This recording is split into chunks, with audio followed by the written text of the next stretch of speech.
دو چیزیں ہوتی ہیں، ایک بندہ جب کسی کی حمایت میں ہوتا ہے تو پھر بھی سوچ سمجھ سے عاری ہوتا ہے. کیوں؟ اس لیے کہ نبی پاک صلی اللہ علیہ وسلم نے فرمایا محبت آدمی کو اندھا بہرا گونگا کر دیتی ہے. اس وقت بھی وہ عاری ہوتا ہے، اور جب کسی کی مخالفت میں ہوتا ہے تو اس وقت بھی سوچ سمجھ سے عاری ہوتا ہے. اس وقت بھی اسے صحیح بات بھی غلط محسوس ہو رہی ہوتی. اب یہ مخالفت میں تھے تو کہتے ہیں حضور سید عالم علیہ السلام کے بارے میں جب سوالات پوچھے گئے، سوالات کیے گئے، اور ابو سفیان کہتے ہیں میں چونکہ مخالف تھا تو میں نے اسی انداز میں ایک کہانی رٹی رٹائی انہوں نے یاد کی ہوئی تھی. وہ رٹی رٹائی کہانی ہر جگہ یہ سنایا کرتے تھے، دیکھو جی جس پہ ہمارا ابا تھا، جس مذہب پہ، اس کو وہ کہتے ہیں گمراہ تھا. وہ جی ہمارے دادا کو کہتے ہیں وہ گمراہ تھا. وہ جی ہمارے نانا کو کہتے ہیں بت پرست تھا تو گمراہ تھا. وہ جی انہوں نے ایک بھائی مسلمان کر لیا ہے، دوسرا کافر ہے، گھروں میں لڑائی پیدا کر دی.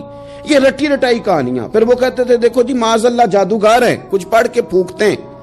وہ جی شاعر ہیں، بات ایسی سناتے ہیں کہ اپنے قبضے میں لے لیتے ہیں. یہ ساری کہانی انہوں نے یاد کی تھی. ابو سفیان کہتے ہیں میں نے وہاں ساری سنائی. اب نجاشی نے بھی سوالات پوچھے، کہنے لگے ان کے ماننے والے امیر ہیں کہ غریب ہیں؟ میں نے کہا ماڑے ماڑے لوگ. کہنے لگے نبیوں پر پہلے ایمان ہی غریب لوگ لایا کرتے ہیں.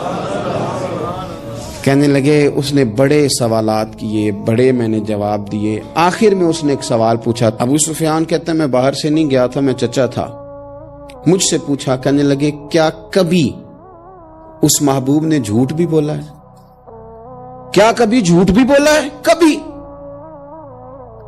تو ابو سفیان کہتے ہیں کہ ایک منٹ کے لیے چونکہ مخالف تھا، میرے دل میں خیال آیا کہہ نہ دوں بولا ہے معاذ اللہ، نقل کفر نہ باشد.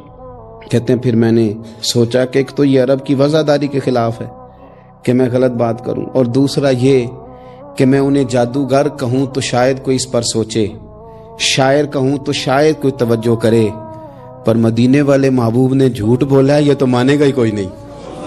یہ کیسے ہو سکتا ہے؟ یہ تو صادق اور امین ہونا تو ان کا آفتاب سے زیادہ روشن. کون اس بات کو تسلیم کرے گا؟ کون مانے گا؟ کوئی نہیں مانے گا. اللہ اکبر. کون تسلیم کرے گا؟ ابو سفیان کہتے اس نے پھر پوچھا بتاتے کیوں نہیں، چپ کیوں کر گئے ہو؟ کیا کبھی انہوں نے جھوٹ بھی بولا ہے؟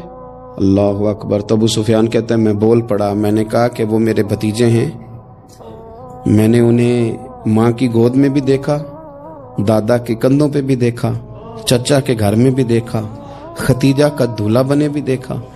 میں نے اس حبیب کو جگہ جگہ دیکھا، اور میری آنکھوں کے سامنے ان کی کان پٹیوں پہ مقدس سفید بال آئے. میں نے بڑا کچھ دیکھا، پر میں نے اس حبیب کو کبھی جھوٹ بولتے نہیں دیکھا. کبھی یہ لفظ زبان سے نکلے ہی نہیں، کبھی یہ بات کہی نہیں، کبھی جھوٹ بولا ہی، سوال ہی نہیں پیدا ہوتا. تو کہتے سناٹا چھا گیا میری بات پر مجمع میں. نجاشی نے کندھے کے اوپر رومال رکھا، اٹھ دیا. میں نے کہا بادشاہ رزلٹ تو ہی ناؤسکار، تو نے سوال پوچھا میں نے جواب دیا، اب جا رہا ہے؟ کہنے لگا رزلٹ کیا دینا ہے، رزلٹ تو نکل آیا ہے. جس نے کبھی بندوں سے جھوٹ نہیں بولا وہ یہ جھوٹ کیوں بولے گا کہ میں اللہ کا رسول بن کے آیا ہوں؟ یہ والا جھوٹ کیوں؟ اسیر دشمن کی چاہ میں بھی، مخالفوں کی نگاہ میں بھی وہ امین ہے، صادق ہے، معتبر ہے. میرا پیغمبر عظیم تر ہے، میرا پیغمبر عظیم تر ہے، میرا پیغمبر عظیم تر. لگے جو مزدور شاہ ایسا، نہ دھن نہ دولت سربراہ ایسا، دیکھو عرش نشیں کا زمیں پہ گھر ہے، میرا پیغمبر عظیم تر ہے. عرش نشیں کا زمیں پہ گھر ہے، میرا پیغمبر عظیم تر ہے. میرے عزیز رسول پاک علیہ السلام کا سچا ہونا، دیانتدار ہونا، یعنی مخالف بھی جس بات کو کہے کہ ہاں یہ بات ٹھیک ہے، کہ ان کی زبان سے کبھی بات غلط نہیں نکلی، لیکن دروغ گوئی، جھوٹ، اور دنیا کے سامنے جھوٹ، اور قومی معاملات میں جھوٹ، اور جتنا دل کرے کھل کے جھوٹ، یہ رویے جب قوموں کے ہو جائیں میرے عزیز، ایک حضور سید عالم صلی اللہ علیہ وسلم کی صداقتیں. اور پھر میں ایک مقام پہ پہلے بھی میں نے عرض کیا تھا، پھر کہتا ہوں، حضور سید عالم صلی اللہ تعالی علیہ وسلم نے فرمایا تھا یہ جو جھوٹ ہوتا ہے یہ شک پیدا کرتا ہے، اور یہ سچ جو ہوتا ہے یہ اطمینان پیدا کرتا ہے. آپ زندگی میں تھوڑے وعدے کر لیں، تھوڑی باتیں کر لیں، پر جتنی کریں. میں عوام سے بھی کہتا ہوں، بیوی نہیں اعتبار کر رہی ہوتی، وہ کہتے ہیں تو جھوٹ ہی بڑے بولتا ہے. ایک دوست مجھ سے کہنے لگے کہ آپ اماں سے کہہ دیں کہ میں اس دفعہ عمرے پہ ضرور بھیجوں گا، وہ آپ کی بات مان جائے گی۔ میں نے کہا اماں ابا کو راضی کرنے میں 7-8 منٹ لگ جاتے ہیں، پر اماں تو 1.5-2 منٹ میں راضی ہو جاتی، تو آپ کی اماں نہیں راضی ہو رہی۔ کہنے لگے پہلے کئی دفعہ کہہ چکا ہوں نا عمرے پہ بھیجوں گا، تو بھیج نہیں سکا، تو لہٰذا وہ اب کہتی ہے تو جھوٹ بولتا ہے، تو نے کوئی نہیں بھیجنا، تو فراڈ کرتا ہے۔ ہمارے ہاں مسئلہ مال و دولت کا نہیں، عدم اعتماد کا ہے، اور جب عدم اعتماد اس حد تک پہنچ جائے کہ مائیں بھی اعتبار کرنا چھوڑ جائیں، تو وہ قومیں کیا کردار ادا کریں گی اور کیا وہ سوسائٹی میں خیر تقسیم کریں گی؟ تو سچی بات نبی پاک علیہ السلام نے فرمایا بندہ جھوٹ بولتا ہے، اور اتنے جھوٹ بولتا ہے کہ وہ رب کی بارگاہ میں جھوٹا لکھ دیا جاتا ہے، اور پھر اس کے لیے جہنم کا فیصلہ ہو جاتا ہے۔ اور کچھ بندے سچ کی کوشش کرتے ہیں، اتنی کوشش کرتے ہیں کہ اللہ کی بارگاہ میں سچے لکھ دیے جاتے ہیں، اللہ کے حضور وہ سچے لکھ دیے جاتے ہیں، اور فرمایا یہ سچ ہی انہیں جنت میں لے جائے گا۔ دوسری بات جو حضور کی سیرت مبارکہ میں ہمیں بہت زیادہ نظر آتی ہے وہ ہے عہد کی پابندی، وعدوں کی پابندی۔ جو کہہ لیا سو کہہ لیا۔ جب آپ کوئی عہد کر لیتے ہیں نا، معاہدہ کر لیتے ہیں، پہلے تو اس بات کو اچھی طرح سمجھ لیں کہ حضور نے ایک جملے میں ساری حقیقت بیان کر دی، فرمایا لا دین لمن لا عہد لہ، جو وعدے کا پابند نہیں اس کا کوئی دین ہی نہیں، بات ہی ختم کر دی۔ آگے تو آپ تب بڑھیں گے نا جب بنیاد ہی ہوگی، اور جب دین ہی کوئی نہیں، بنیاد ہی کوئی نہیں، تو پھر بات آگے کیسے بڑھے گی؟ اس سے اگلا آپ فصل کیسے بوئیں گے؟ عزیز دوست میری بات پر آپ توجہ کریں گے، نبی پاک صلی اللہ علیہ وسلم نے جب عہد کیے تو پھر حضور نے ان عہد کی پابندی کی، اور اس طرح کے بعض اوقات عقل انسانی کھڑی ہو جاتی ہے کہ اس طرح بھی وعدے کی پابندی ہوتی ہے، یعنی بندہ چکرا جاتا ہے کہ یوں بھی ہوتا ہے۔ آپ غور کریں نا، ایک صحابی کہتے ہیں میں نے اعلان نبوت سے پہلے حضور سے کچھ چیز خریدی، اور میں نے عرض کی حضور آپ یہاں رکے، میں پیسے لے کے آیا۔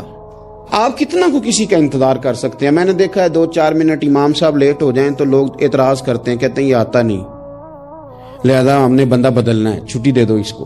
کتنا کو آخر؟ میرے عزیز وہ شخص کہتے ہیں، صحابی فرماتے ہیں کہ میں نے نہ کوئی چیز اعلان نبوت سے پہلے خریدی، عرض کی یا رسول اللہ صلی اللہ علیہ وسلم آپ یہاں رکیں تو میں پیسے لے کے آیا۔ کہتے ہیں میں گیا اور گھر جا کے بھول گیا کہ حضور کو کھڑا کر آیا ہوں۔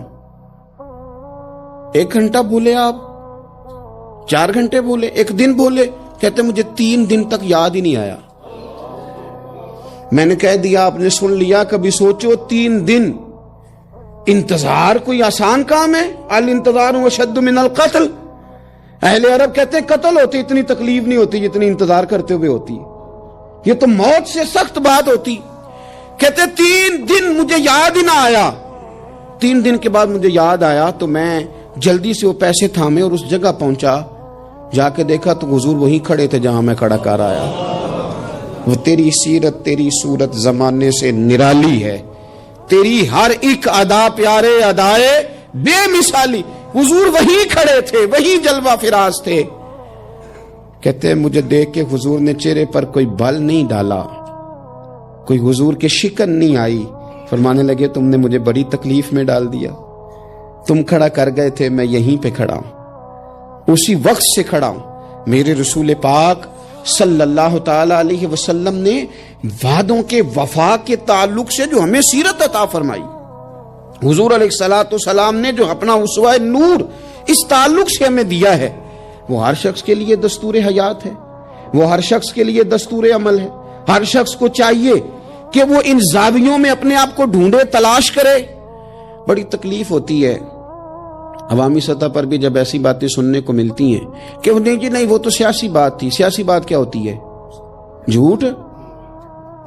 بخاری شریف میں تو یہ لفظ موجود ہیں کہ بنی اسرائیل کی سیاست ان کے نبی کرتے تھے۔ سیاست کا معنی تو تدبیر کرنا ہے، سیاست کو آپ نے فراڈ کا نام دے دیا ہے۔ وہ جی وہ میں نے تو بس ویسے بات کی تھی، اس کا کیا معنی ہوتا ہے؟ اس کا کیا مطلب ہوتا ہے؟ کچھ مسائل ایسے ہیں جو آپ خود پیدا کرتے ہیں، کچھ چیزیں ایسی ہیں جن کے اندر آپ خود چیزوں کو اس پیک پہ لے کے آتے ہیں۔ اللہ جانے آپ کے کیا مقاصد ہیں اس میں۔ میرے رسول پاک علیہ الصلوۃ والسلام نے عہد کی پابندی، وعدوں کی پاسداری، اس پر لوگوں کی توجہ دلائی. اور میں نے کہا کہ بعض اوقات حالات اتنے خوفناک ہوتے تھے. حدیبیہ کی صلح ہو رہی ہے اور اس صلح کے اندر ایک شرط یہ تھی کہ اگر کوئی مسلمان اپنے آقا کی مرضی کے بغیر مکہ مکرمہ سے مدینہ طیبہ آئے گا تو حضور اسے رکھیں گے نہیں. اگر کوئی شخص مدینے سے مکہ جائے گا تو مکے والے واپس نہیں کریں گے.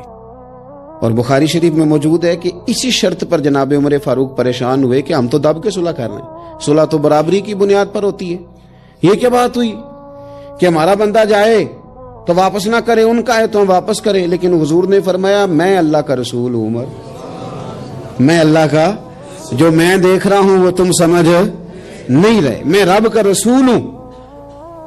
اور حضرت عمر کہتے ہیں یہ پہلے میں نے حضور سے بات کی، پھر حضرت ابو بکر سے بات کی، پر قربان جاؤں جو جواب مجھے حضور نے دیا وہی جناب صدیق اکبر نے دیا.